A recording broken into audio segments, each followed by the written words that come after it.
Theater presents a Reader's Theater performance of Suffrage Sisters, The Fight for Liberty by Maggie Mead. For much of American history, women were second-class citizens. They didn't have the same rights as men to own property. They couldn't work most jobs. They weren't allowed to attend most colleges. And most importantly, they didn't have the right to vote. In 1848, Elizabeth Cady Stanton gave a famous speech called the Declaration of Sentiments. In it, she demanded the same rights as men. Women across the country soon joined Stanton and other leaders in the long struggle for women's suffrage, the right to vote. Generations later, Alice Paul led women in the final years of the suffrage fight.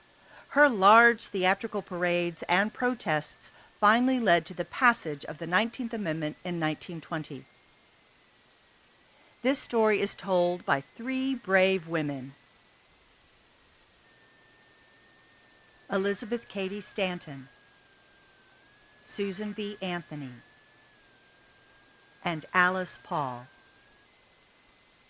At key moments in the women's suffrage fight, each of these leaders had to make unpopular decisions. They were mocked, threatened, and arrested. But it is thanks to their sacrifice and those of many other women that women have the rights they have today. I, Alice Paul, want to know, what does voting mean to you? I, Elizabeth Cady Stanton, believe voting means I help choose who represents me. I, Susan B. Anthony, help make the laws. My voice is as loud and as powerful as any man's. When I was a little girl, my father told me he wished I'd been born a boy.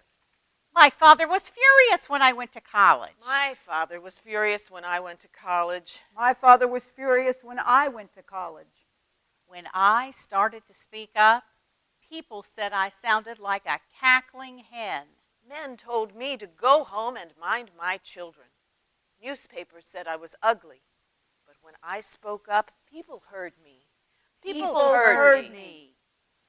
This is the story of how American women found their voice and how they fought for the right to use it. At first, people laughed at us. They said it was selfish for us to demand rights. They told us to be patient. The women who fought for women's suffrage didn't agree on everything. But we knew we deserved the same rights as any other citizen. We deserved to own property. We deserved to go to college. We deserved the freedom to speak up. And we deserved the right to vote. This is the story of women's suffrage. July 1840, London, England. In July 1840, hundreds of abolitionists traveled to London for the World Anti-Slavery Convention. We were there to discuss how to end the horrible practice of slavery. My husband Henry and I were invited to attend, but I was having trouble getting through the door. Well, what do you mean I can't come in? Oh, it's not that you can't come in. We're just deciding where to put you. Please put me with the rest of the delegates. Here in England, it's not proper for men and women to sit together in a meeting. But soon enough, they found a solution. Right this way, Mrs. Stanton. We found the perfect place for you and the other ladies. I was led to a small room. A thick curtain separated it from the assembly room where the men sat. Soon, the 5 other women delegates joined me. But how can we be heard from here? How will we participate in this meeting? We won't. They don't want to hear what we have to say. So we sat there and listened to the men speak about slavery. And we agreed with every word, but we wondered, who was speaking for the women? Women weren't free. We couldn't own property. We weren't considered equal to men, and we certainly couldn't vote. Who was fighting for our rights? How can these men talk about equality when we are treated like this? When the speeches were over, Lucretia Mott and I walked back to our hotels together. She was 27 years older than I was and so much wiser. You know, the men are afraid of what we have to say. What do you mean? Well, if they let us speak up, they know that we'll soon be fighting for our own rights. Imagine how the world would change if women were allowed to do what men can do. We decided to organize our own conference about women's rights. Back in the States, we met with people who shared our views. Not everyone agreed with us. Dearest Lizzie, I'm writing to ask you to stop speaking out for women's rights. Stop organizing this conference. You say women should be able to speak their minds, own property, and go to college. You even think they should vote? These are silly ideas. Don't you see, when your husband votes, he votes for what is best for you? Lizzie, please, stop this nonsense. You are embarrassing your family. Your father, Daniel Cady. Meanwhile, my husband, Henry, was not on my side either.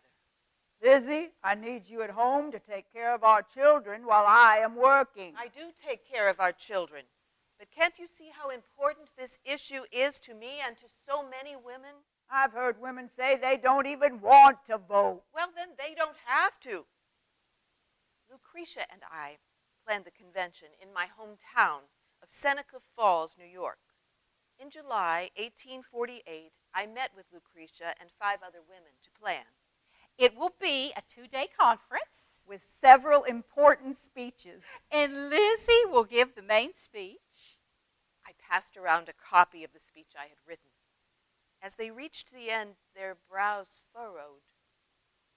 It's a perfect speech, Lizzie, except for one thing. We can't demand the right to vote. Not now. You don't believe women should vote? Well, of course I do. But Lizzie, we want people to take us seriously. If we ask for the vote now, we'll be laughed off the stage. I could not believe what Lucretia was saying. If we wanted a say in how our country was run, women had to vote. The time was now. So when I stepped onto the stage to give my speech in front of about 300 people, I knew what to do. My speech began the same way as the Declaration of Independence. We hold these truths to be self-evident, but it included an important change, that all men and women are created equal, that they have the right to life, liberty, and the pursuit of happiness. In 1776, our country's founders listed complaints about the King of England. So I listed the many ways women had been mistreated by men. Men have forced women to follow unfair rules. They have kept women from owning property. They have kept women in their homes. Then I read a list of demands, also called resolutions. The 9th resolution, I spoke so loud, I hoped even the president could hear. It is the duty of American women to fight for their right to vote in elections. 100 people, men and women, showed their support by signing the Seneca Falls Declaration. The next day, we were in the local newspaper. Lizzie, look, your speech, the Declaration of Sentiments, is in the New York Herald. This is great news. But the writer has mocked us. He even compared us to animals. That doesn't matter. If men and women read this, they will start thinking. That is the first step to change. And our declaration did get men and women thinking. Around the country, women began demanding rights. Women want to be more than the limbs of society. We want to share with men all the happiness and sadness of human life. We knew that we had a cause worth fighting for, but we also knew we had a long fight ahead of us. Soon, a women's movement had started, and Elizabeth Cady Stanton, Lucy Stone and I, Susan B. Anthony, were the leaders. Oh, Lizzie was the best writer. Lucy was the best speaker, and I was the main organizer. We became so close. We were like sisters. 1853, Boston, Massachusetts. Can I help you? Oh, good afternoon, sir. We'd like to speak to you about our petition for women's rights. What kind of rights? Well, sir, women are U.S. citizens, the same as men are. We believe the U.S. Constitution gives us the same rights as men. And with our petition, we hope to show your state government that the people support women's rights. Get off my property. There's only one place for you women, at home. Oh, we were used to doors being slammed in our faces. Just walked on to the next house. You knocked? Hello there. We'd like to talk to you a minute about your rights. My husband doesn't like me talking to strangers. The woman was nervous. When we explained to her what we were doing, she started crying. I support more freedom for women, but my husband doesn't. If he found out I signed a petition, I don't know what he'd do. We heard many stories like this. We hugged the woman and we gave her our addresses. If you need anything, please write to us. We held annual women's rights conventions. Each year the conventions grew bigger and better. But by 1860, the people were more worried about the war than they were about women. The northern and the southern states disagreed on many issues, including slavery. And the South was threatening to secede. We discussed what we should do at the 1860 convention. Ladies, everyone, even our supporters, think it's time we set aside our fight. I agree. Everyone knows a war is coming. We should spend our time supporting the North and freedom for the slaves. I didn't want to stop, and I told them so. But Susan, you've been an abolitionist all your life. And I still am. But I don't want to wait a minute longer for my freedom than I need to. But Susan, helping the slaves will help women.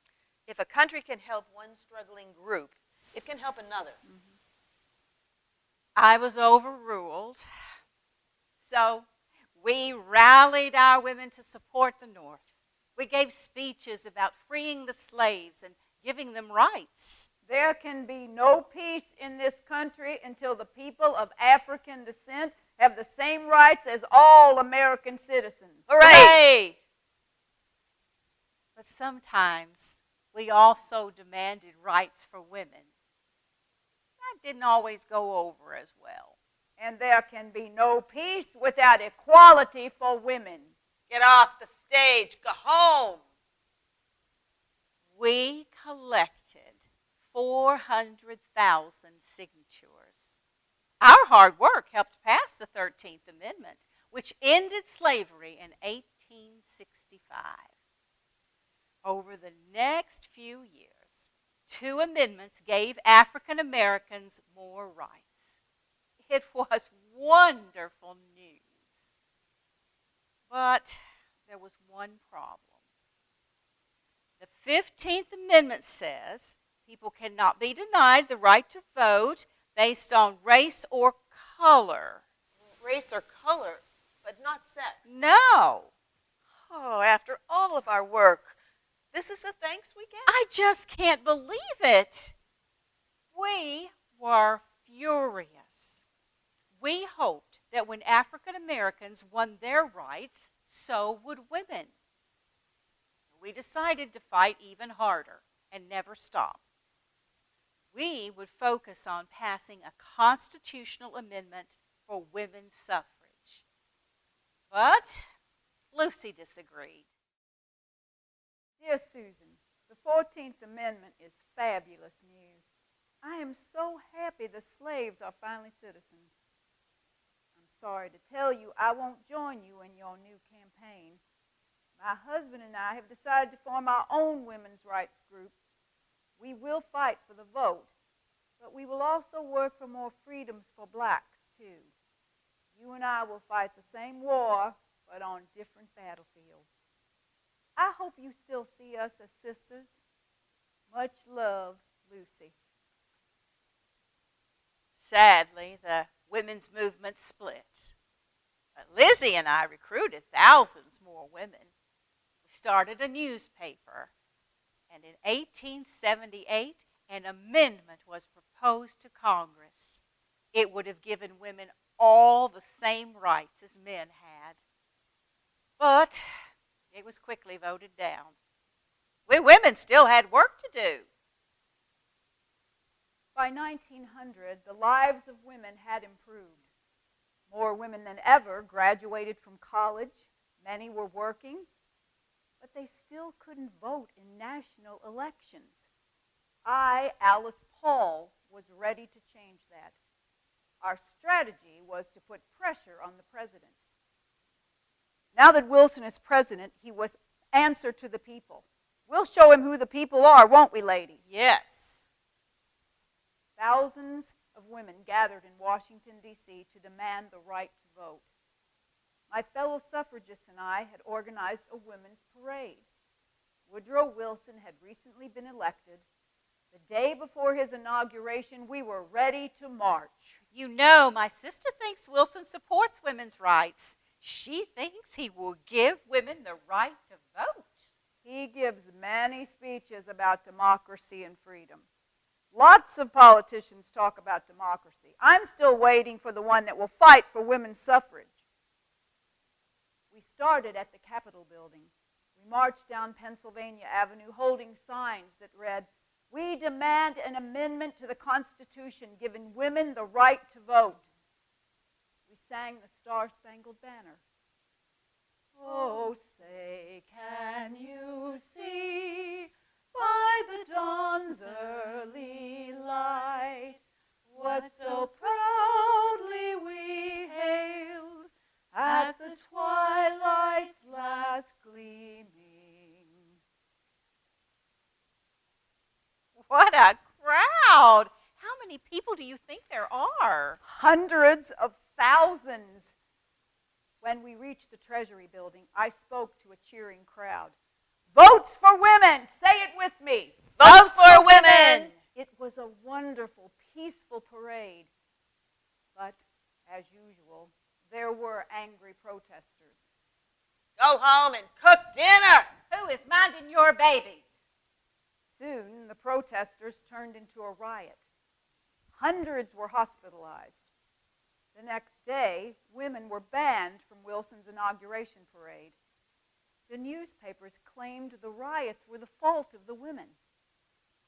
Later that month, 6 women and I met with the president. Thank you for meeting with us, Mr. President. My pleasure. I must say, you look so much more polite than I expected. Those were some nasty riots. The president seemed happy to see us. But when we began to speak our minds, his mood changed. Mr. President, I'd like to ask you a question. Go right ahead. Don't be nervous. Well, you see, Mr. President, I think we agree on many things. Is that so? Yes. In your book, The New Freedom, you say the world is much different today than it was 20 years ago. That's right. Well, Mr. President, we agree with you. One thing that has changed is the confidence of American women. We are becoming more independent every day. Women need the right to have a say in the direction of the country. That is why it's time to pass the Susan B. Anthony Amendment, the amendment that gives women the right to vote. The more we spoke, the more uncomfortable Wilson became. Oh, honestly, I have never considered women's suffrage. I will have to give it some thought. Thanks very much for coming. I must get back to work. Each time we met with the president, He had another excuse. Ladies, I'm busy focusing on other issues. Ladies, the Democratic Party does not support it. I have to follow my party. Ladies, please be patient. We've been waiting for 70 years. This president will stall unless he is given a reason to move.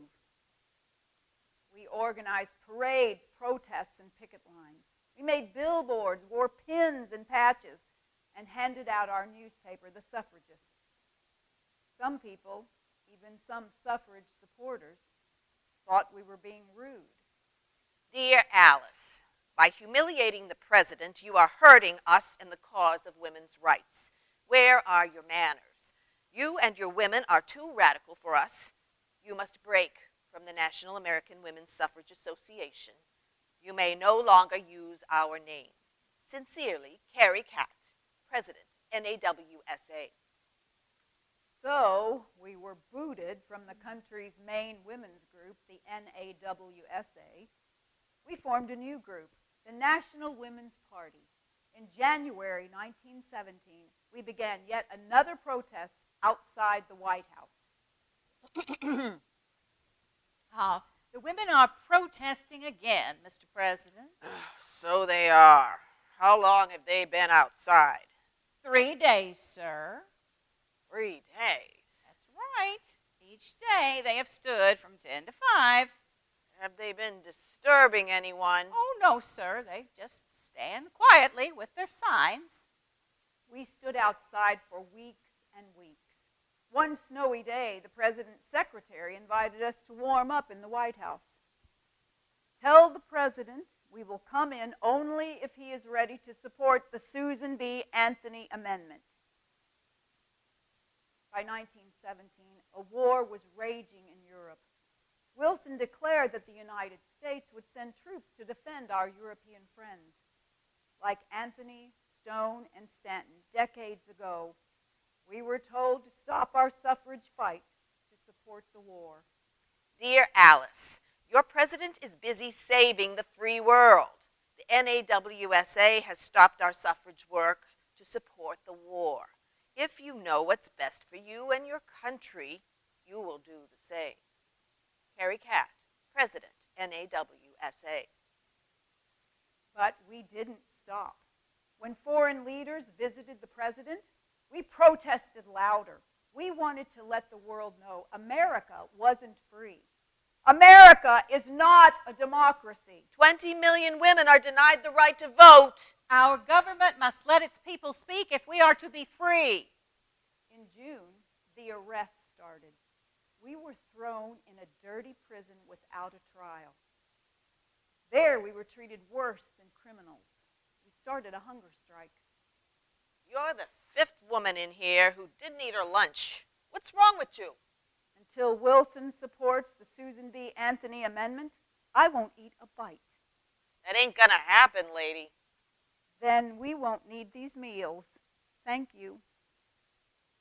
News of our strike slowly spread.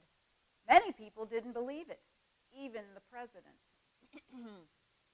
Mr. President, what is the status of those suffragists in prison? I am not aware of any suffragists in prison. There are reports of abuse. People say they are on a hunger strike. You must be mistaken. We don't put people in prison for their political beliefs in this country. When Wilson learned what was happening, we were quickly pardoned and released. Meanwhile, Wilson gave speeches about bringing peace and freedom to the world. What can come from this terrible war? We want to make the world safe for all people to live in. That means just and fair laws for all nations. They were beautiful but empty words. So we went right back to protesting. We demand suffrage now. Our sons are fighting overseas for freedom, but where is freedom at home? How long must women wait for liberty? Even as Wilson ignored us, Congress took up our case.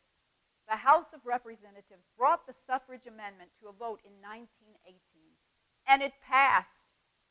Eventually, Wilson realized what he had to do. The end of the Great War is near. The world is looking for our great democracy to lead them. If we reject laws like the women's suffrage amendment, the world may no longer believe in us. I don't know if he supported women's suffrage in his heart, but it didn't matter. As he had said, the world was changing. The amendment was finally ratified by states in 1920. It was the exact same amendment written by Elizabeth Cady Stanton and Susan B. Anthony and presented to Congress 50 years before. Women across the country celebrated. But our fight wasn't over yet, was it? No, it wasn't. There were still many laws that were unfair to women, and there was still discrimination against women. Around the world today, many women still can't vote. In some places, women don't have the freedom to speak their views. Many women even face violence without recourse. So it's up to future generations to keep up the fight for liberty for all. To finish what we started.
I must get the wheels turning.